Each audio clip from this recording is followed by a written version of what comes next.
was introduced to the Sphinx by the late great John Anthony West, who was a dear friend of mine. John had always felt that the Sphinx was much older than mainstream archaeology.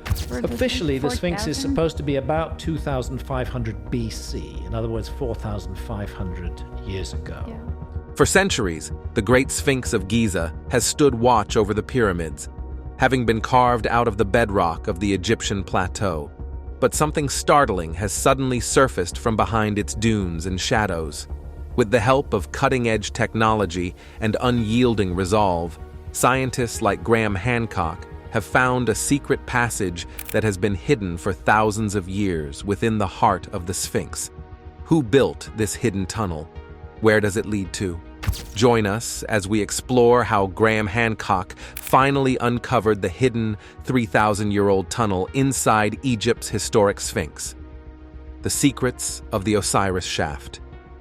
The Osiris shaft is roughly 25 feet deep and lies beneath Khafra's causeway.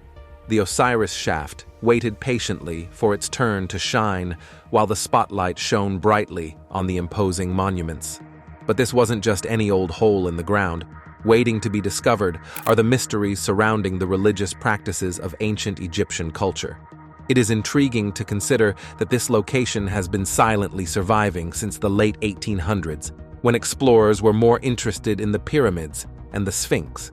However, beneath the surface, the Osiris shaft has a fascinating tale of its own that would take time to completely discover. The Osiris shaft saw a lot of alteration throughout the 1990s. Many people are familiar with Zahi Hawass. He understood the value of bringing attention to this underappreciated gem. A methodical investigation that peeled back the layers of its intricate construction got underway under Hawass's direction. What they discovered was astounding. Susie, it's amazing because this is the first time that they excavate underneath 100 feet in water. Before, excavate on sand and dirt. And also at the same time, I discovered that this is what Herodotus talked about. And I found that this is the tomb of Osiris.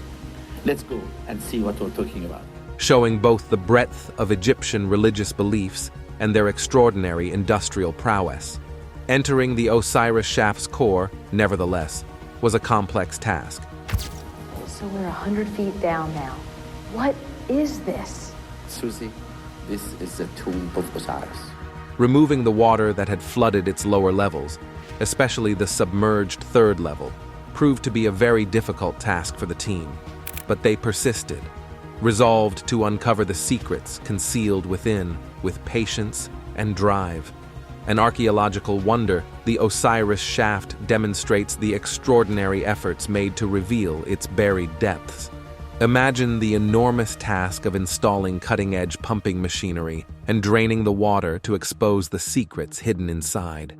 Exploring its 3 floors and going far below the surface of the soil exposes an intriguing mosaic of prehistoric building techniques, burial practices, and maybe undiscovered riches. When people first explore the shaft, they are enthralled by its elaborate architecture. Every level has a unique yet mysterious function and provides an insight into the old engineering prowess. The largest level has a chamber that is partially submerged in water and contains a large stone sarcophagus. This artwork suggests a deep symbolism embedded into the very fabric of the Giza plateau, drawing striking parallels with the ancient Egyptian concept of the underworld. On to the second level, where archaeologists are still perplexed by the finding of 6 empty burial pits. There are strong concerns over looting and the purpose of these shafts due to the lack of content. Even though there are no inscriptions on the Osiris shaft, fragments of stone and pottery offer important hints that could help date the artifact to the New Kingdom period. The mummified bodies discovered in smaller chambers next to the main coffin are among the most moving finds. These close-up interactions with the ancient people provide a unique window into their daily routines, eating customs, and maybe even the reasons behind their demise. The story revolves around the mythical character of Osiris, the god of ancient Egypt connected to death, rebirth, and the afterlife. This god's ascent to the position of king of the afterlife and his trip through death is represented by the Osiris shaft. The spiritual significance of the shaft's construction is increased by the potential that it may be used as a location for initiation rites, reflecting Osiris's transformation.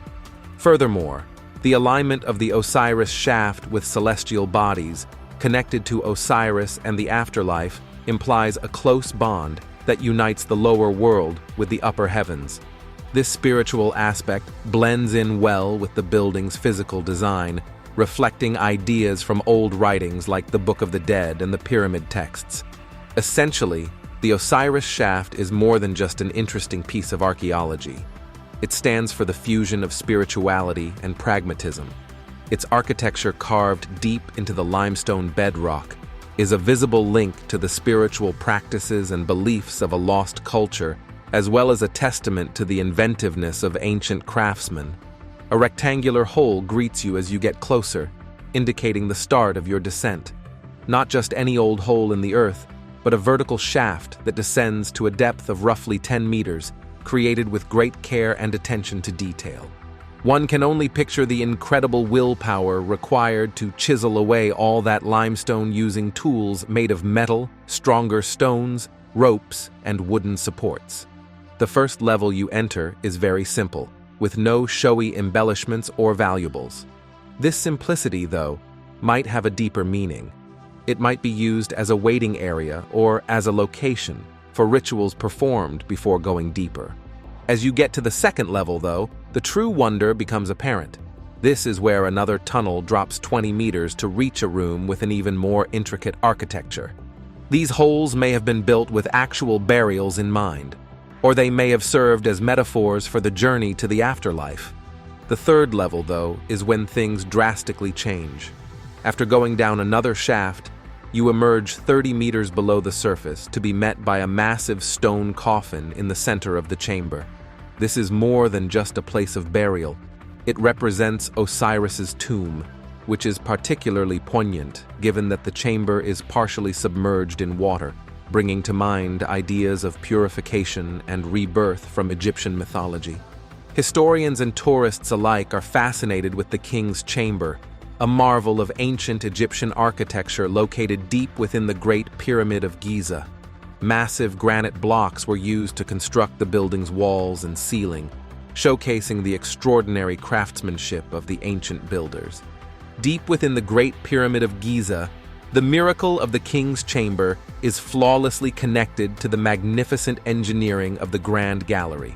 This discovery brings to light a new perspective on Egyptian architecture and ushers us into an amazing world that we thought we already knew well, but may have been completely mistaken.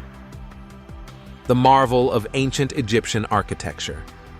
The Grand Gallery features a corridor that is a staggering 47 meters long and rises to a height of 8.6 meters. This magnificent corridor is evidence of the exceptional construction skills of the ancient Egyptians, not just a straightforward path. Egyptologists frequently describe the large stone blocks' movement as having been accomplished by pushing them along damp sand. This approach would be useful at ground level, but at 350 feet above the floor in the king's chamber, it is not practical. The king's chamber is a wonder in and of itself, demonstrating the Egyptians' sophisticated understanding of building materials and methods. The walls of the chamber, which are made of red granite that was hauled over 800 kilometers from Aswan, tell a powerful story of the civilization's amazing achievements in engineering and logistics. The chamber's measurements, which are approximately 1047 by 5.234 meters in length and 5.974 meters high, are probably symbolic and may relate to cosmic or phonetic ideas. However, if we only look at the surface, we run the risk of completely overlooking its deeper implications. A red granite tomb thought to be Pharaoh Khufu's ultimate resting place is at the center of the chamber. The chamber's mystery is increased by the fact that no human remains have been found inside. However, there are indications of age on the sarcophagus, suggesting that it was made thousands of years ago. Its placement indicates that it was put there when the pyramid was being built, highlighting the meticulous planning that went into it. The area beneath is protected by a system of 5 relieving chambers that perfectly distribute the pyramid's weight over the chamber. This reveals the sophisticated understanding of structural integrity possessed by the ancient architects. Furthermore, 2 thin shafts that reach the outside of the pyramid were originally believed to be for ventilation, but they may have deeper symbolic meaning since they could line up with stars or other celestial occurrences that are pertinent to Khufu's afterlife voyage. Now let's look at another fascinating feature of the pyramid, particularly the mystery of the Queen's Chamber. Despite its name, experts think it was never meant to serve as a queen's burial chamber. There are many different theories on its purpose because of its distinctive features and the absence of burial artifacts.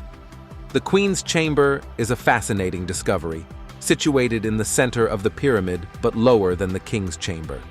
The large room and pointed ceiling of this intriguing area distinguish it from other spaces. Its enormous, roughly 4.6-meter-tall niche on the eastern wall is one of its most perplexing aspects. There are several different hypotheses regarding the purpose of this recess. They range from housing sculptures to fulfilling ceremonial roles associated with the pharaoh's ascension into the afterlife. The chamber's ceiling construction approach is similar to that of the King's Chamber, indicating intentional architectural decisions made to guarantee stability and maybe impart symbolic connotations. New insights on the Queen's Chamber have been provided by recent technology breakthroughs. Methods such as muon radiography and infrared thermography have shed light on its structure and possible secret chambers, stimulating more research and discussion. The underground chamber and the odd air shafts are hidden within the Great Pyramid. These cramped corridors, which connect the King's and Queen's chambers to the outside of the pyramid, provide an intriguing riddle that sheds light on the inventiveness of the ancient builders and may have deeper symbolic meaning. The pyramid's air shafts are remarkably tiny, measuring only 20 by 20 centimeters. Precisely oriented towards the sky, they indicate particular regions in the sky that held great significance in the beliefs of the ancient Egyptians. The engineer, Wayman Dixon, discovered these tunnels in 1872, adding even more mystery to the pyramid's already enigmatic past. It is thought to have served as ventilation for the chambers, but this notion isn't entirely supported by the shafts, particularly the ones in the Queen's Chamber, which don't even reach the exterior. Many, on the other hand, believe a more mystical explanation exists. Many propose that the pharaoh and the gods of the afterlife were linked via purposeful alignment of these shafts with stars or constellations such as Orion and Sirius. However, the mystery only becomes bigger. These shafts have been investigated by robotic cameras and other modern technologies, which have shown hidden rooms and doors therein. This begs the question, what were the goals of the ancient engineers? The subterranean chamber, an unfinished, uneven area dug out of the bedrock, adds to the mystery. There is speculation over the original use of this pyramid's rocky and incomplete upper chamber, which contrasts with the polished upper chambers. Was it intended to be the burial place of Khufu, a representation of the underworld, or maybe a functional barrier against flooding? Scientists were surprised and delighted to see that it is incomplete. Many possibilities exist, but none of them have managed to adequately explain the riddle. Due to the chamber's incomplete status, numerous theories have been proposed as to why it was abandoned during construction. Muon radiography, a method that makes use of particles known as muons that exist naturally, made the enormous void discovery possible. Because these particles can pierce through solid stones, researchers can look inside the pyramid without risk of harm. Scientists were able to locate the region that we now refer to as the huge emptiness by looking for variations in muon density. This discovery was made possible by global cooperation as part of the Scan Pyramids Initiative, which brought specialists from all around the world together to discover the secrets hidden inside the pyramid. Due to their efforts, we now know that it is located above the Grand Gallery, a recognized hollow area within the pyramid. and reaches a minimum of 30 meters, about equivalent to the length of the gallery beneath it. Its magnitude indicates that it was a major component in the construction of the pyramid, but its precise function is still a fascinating mystery. Each new discovery made inside the Great Pyramid completes a piece of the puzzle that reveals one of humanity's most astounding feats. The large empty space is more than just a blank space. It is a symbol of the unanswered questions and unspoken histories from the past. Should this prove to be accurate, it could mean that the Sphinx existed at a much earlier time than scientists currently believe. Scientists' estimates of the Sphinx's age have been challenged by new discoveries, with some speculating that it may be older. How old is the Sphinx? Yale University geologist Robert M. Schoch put up a theory in the 1990s concerning the Great Sphinx of Giza's age.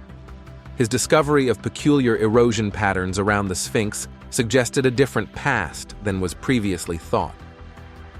Schoch saw evidence that water may have been a major factor, in addition to the usual wind and sand erosion, indicating that the Sphinx may be much older than previously believed. In the early 1990s, British author Graham Hancock, who was well known for delving into ancient secrets, became intrigued by Schoch's theory and started endorsing it. Due to a lack of hard data, Egyptologists' conventional date of the Sphinx, which they believed to be 4,500 years old, was called into question. Along with Schoch, independent researcher John Anthony West supported the idea that the Sphinx is older. According to Schoch's idea, the Sphinx might have existed between 8,000 and 10,000 BCE, during a period of intense rainfall in Egypt. In essence, the last time the area had enough precipitation to generate this pattern of rainwater erosion on limestone was approximately 9,000 years ago, or 7,000 BC. The hypothesis that the Sphinx's features were shaped by water erosion is both intriguing and contentious. Traditionally, the Sphinx's dating to Pharaoh Khafre's reign about 2500 BCE was based on stylistic similarities with other objects from that era and the Sphinx's placement within the Giza pyramid complex. But if Schoch's idea is correct, the Sphinx's beginnings might be found in the Neolithic period, uprooting accepted historical chronologies. Schoch carried out a thorough investigation, contrasting the Sphinx's erosion patterns with those of other historic limestone locations that were exposed to precipitation. By matching recognized geological and archaeological data with observed patterns, this method attempted to support the water erosion idea. Several theories were put up by skeptics of Schoch's theory, including the possibility that the erosion was brought on by local chemical processes or variations in groundwater levels. Furthermore, it appears that archaeological discoveries made around the Sphinx refute Schoch's theory, leaving several details regarding the Sphinx's past unclear. The controversy concerning the age of the Sphinx emphasizes how difficult it is to understand geological and historical data. Schoch's interdisciplinary approach emphasizes the value of taking into account a variety of viewpoints when delving into ancient mysteries, even though certain parts of the puzzle are still missing. Graham Hancock offers an intriguing theory about a prehistoric civilization that existed much earlier than the well-known ones we read about in history textbooks, such as the Sumerians, Egyptians, and those who lived in the Indus Valley. He suggests that this ancient civilization existed many millennia before, and that a massive comet collision that occurred approximately 10,000 BC may have been the cause of its demise. Only ruins of a once highly developed civilization remain after it abruptly disappeared. Even more intriguing is Hancock's assertion that this civilization had a global reach rather than being limited to a single area. According to his theory, survivors dispersed throughout the world following the catastrophe, imparting knowledge and encouraging the rise of other prehistoric cultures. Hancock explores myths and oral traditions from around the world, treating them as plausible historical narratives rather than writing them off as simple folklore. For example, He thinks it is compelling that flood stories from many civilizations may have their origins in a true cataclysmic event that formed this lost civilization. Hancock provides a convincing hypothesis that involves icy meltwater floods from the North American ice cap into the Atlantic Ocean, which are caused by comet impacts. This resulted in an abrupt and severe cooling since it disturbed the Gulf Stream, which is essential to controlling Earth's temperature. Hancock's passion for astronomy is evident as he points out how certain stars and constellations line up with historic buildings like the Sphinx and the Giza pyramids. He contends that rather than being coincidental, this alignment is a result of a sophisticated comprehension of celestial processes. Furthermore, he investigates the theory that these prehistoric people understood the precession of the equinoxes, which is a slow change in Earth's rotation over a 2,600-year cycle. This would indicate an astounding understanding of the universe much beyond their time. The astounding architectural achievements of past civilizations lie at the heart of Hancock's compelling theory. He views buildings like Stonehenge, the Egyptian pyramids, and the megalithic monuments in South America as marvels of sophisticated engineering and architectural skill. Hancock claims that the accuracy and complexity of these creations suggest a level of technological proficiency and knowledge that is frequently underappreciated from modern viewpoints. Perhaps one of the most amazing things about these ancient structures in Egypt, and even beyond, is their engineering and mathematical accuracy. Ancient Egyptian structures built in alignment with stars. Think about Hancock's demonstration of the astounding accuracy of the stone cutting at Pumapunku in Bolivia. It looks like they had access to very sophisticated instruments because of how precisely the incisions are made. And Hancock is interested in the techniques that must have been used to erect such massive structures. He is amazed at the precision with which these enormous stones were put together, frequently without the use of cement, and he is curious about the methods employed to move and arrange stones that weigh several tons. This is not your typical heavy lifting. It shows a high level of engineering proficiency as well as potentially creative uses of pulley systems and leverage. However, Hancock's interest doesn't end there. The mathematical and geometrical insights that these structures offer also enchant him. He talks about using the golden ratio and exact angular measurements, which show that he has a strong understanding of geometry and mathematics. Consider the Great Pyramid of Khufu. Hancock is amazed by its exquisite alignment, level base, and accurate side angles, which point to a far more sophisticated understanding of geometry and engineering than was previously thought. Then, there are the enormous buildings in Mesoamerica, such as the Mayan pyramids and the Pyramid of the Sun at Teotihuacan, which Hancock emphasizes for their intricate urban design, use of massive stone blocks, and architectural complexity. According to him, these traits show a degree of technological expertise and understanding that much exceeds what was previously thought to be conceivable for prehistoric societies. Hancock basically investigates these old buildings and raises the possibility that there is more to their history.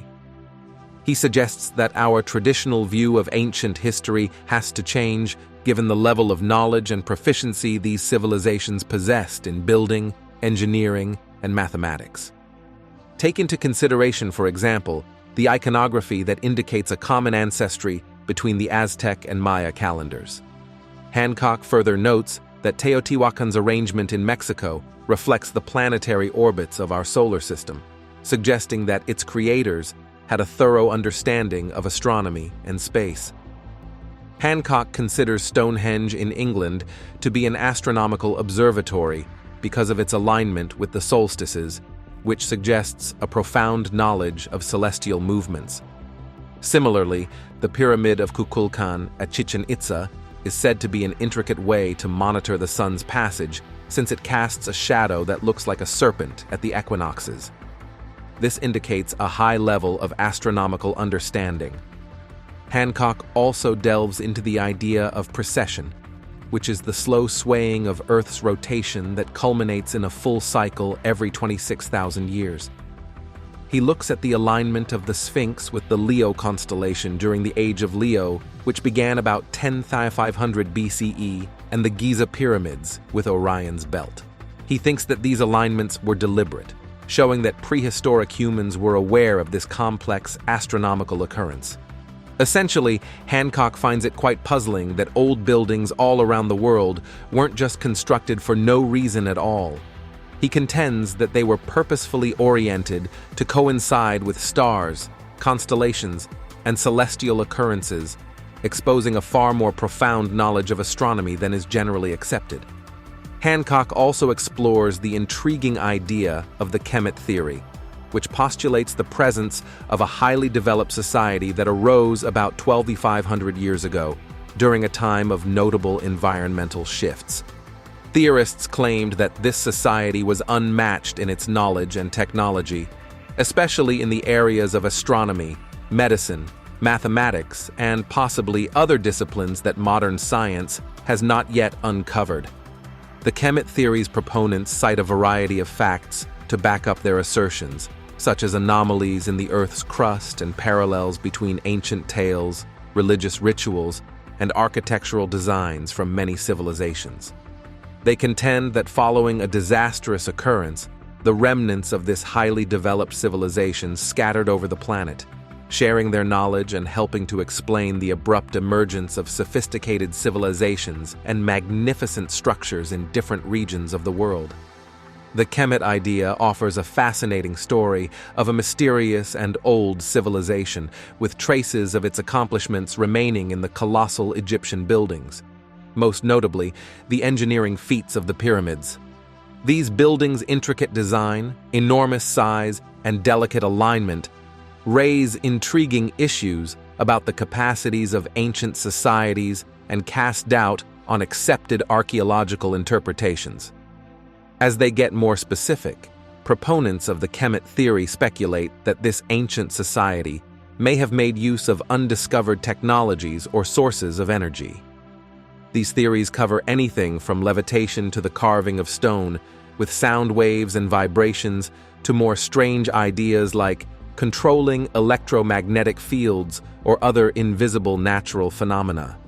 The start of the early dynastic period was a momentous time. Egypt had been split into upper and lower regions before King Narmer united the country. This significant event is captured on the iconic Narmer Palette. This union cleared the path for a cultural revival and gave rise to the First Dynasty.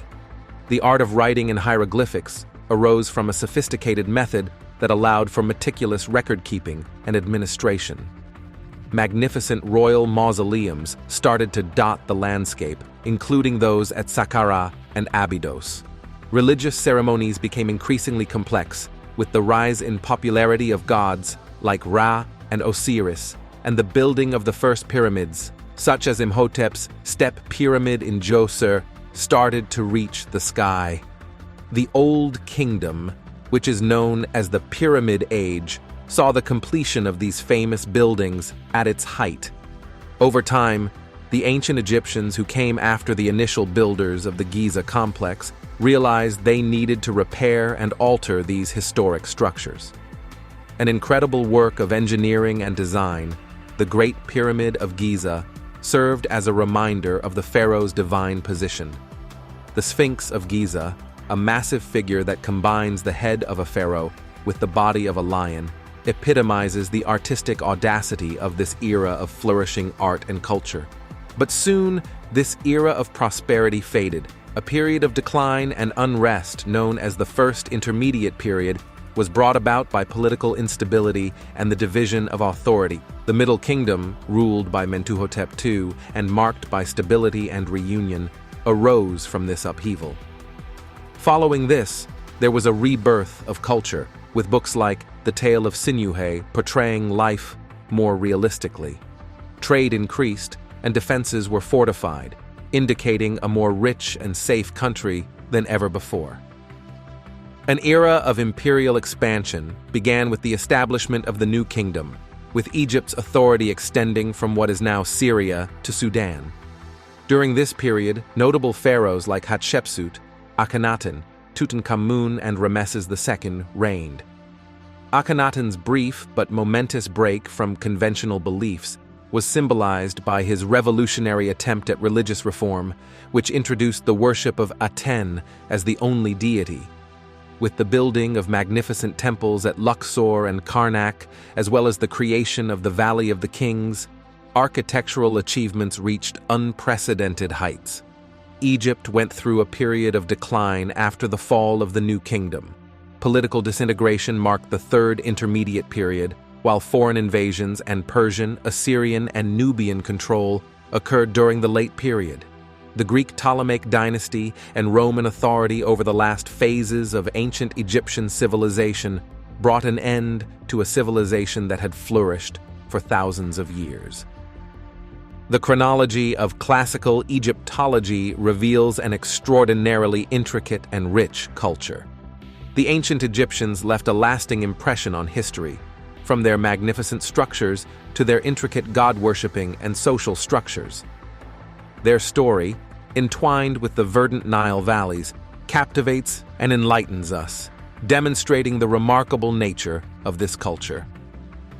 Even with its eventual decline, ancient Egypt had a significant impact on history, as seen by the astronomical knowledge that was stored in buildings like Malta's megalithic temples.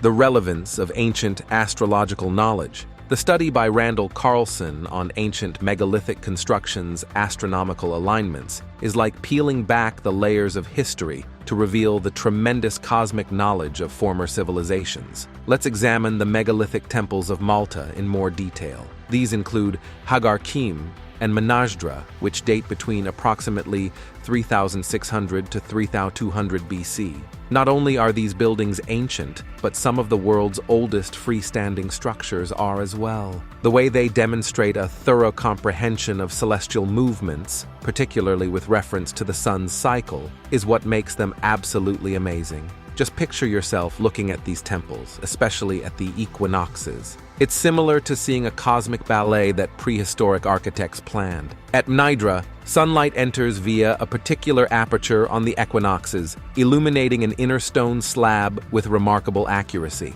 This meticulous attention to detail demonstrates that the builders were doing more than simply piling up rocks. They were skillfully aligning them with astronomical occurrences to mark the changing of the seasons with tasteful architecture. However, the architectural arrangement is remarkable in and of itself. It's not just about alignments. Numerous myths and stories from various cultures allude to things that are connected to these stars. The placement of the temples seems to have been thoughtfully planned to coincide with the sun's path at important seasons of the year. For instance, Hagarkim's primary axis nearly exactly coincides with the sun's ascent during the solstices, demonstrating an astounding comprehension of solar movements. And then there's the building phase. These were enormous stones, each weighing tons, that had been precisely placed to line up with astronomical occurrences. This needed not only brute force, but also an in-depth understanding of astronomy and construction methods. They also made use of the plentiful natural limestone in Malta.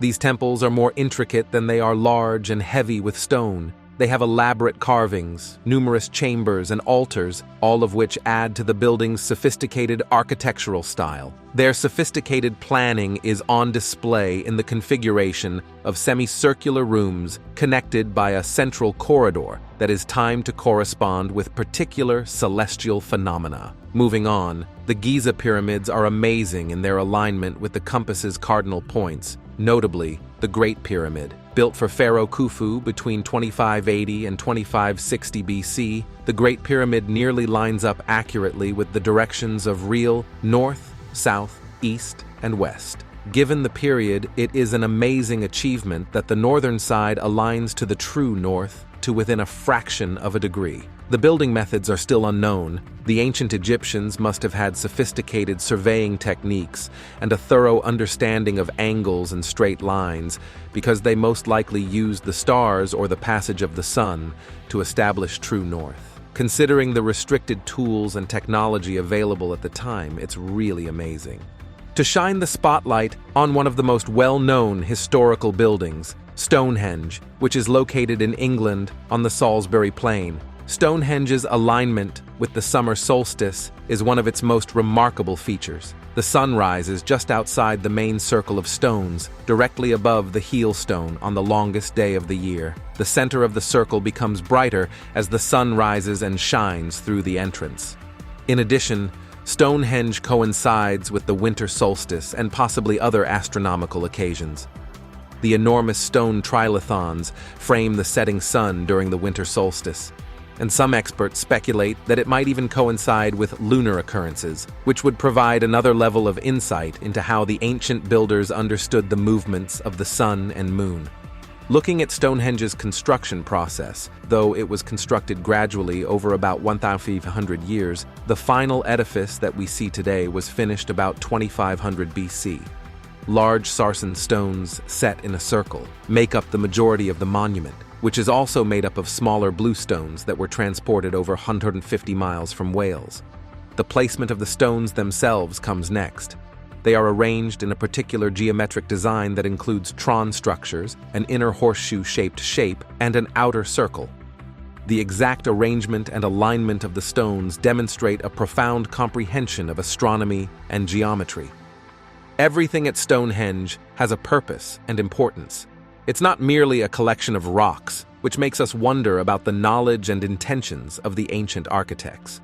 Perhaps the greatest megalithic site ever built on Earth is Stonehenge, especially when one considers what lies beneath the surface. The ancient builders employed ingenious methods. They most likely rolled these massive stones on logs or pulled them with sleds made of tree trunks. This requires hundreds of people to work together in a large cooperative effort. A great deal of people joined together and contributed to this massive project. It required careful preparation, coordination, and social structure, in addition to strength. This demonstrates how much more sophisticated these prehistoric cultures were than is generally believed. Recent discoveries, like the discovery by scientists of a hidden passage inside the ancient Sphinx in Egypt, showcase the extraordinary ingenuity and power of these prehistoric societies. It is evidence of their lasting influence and the mysteries that are yet to be solved. Remember to subscribe, like, and share if you would want to see more videos like this one. Thanks for watching.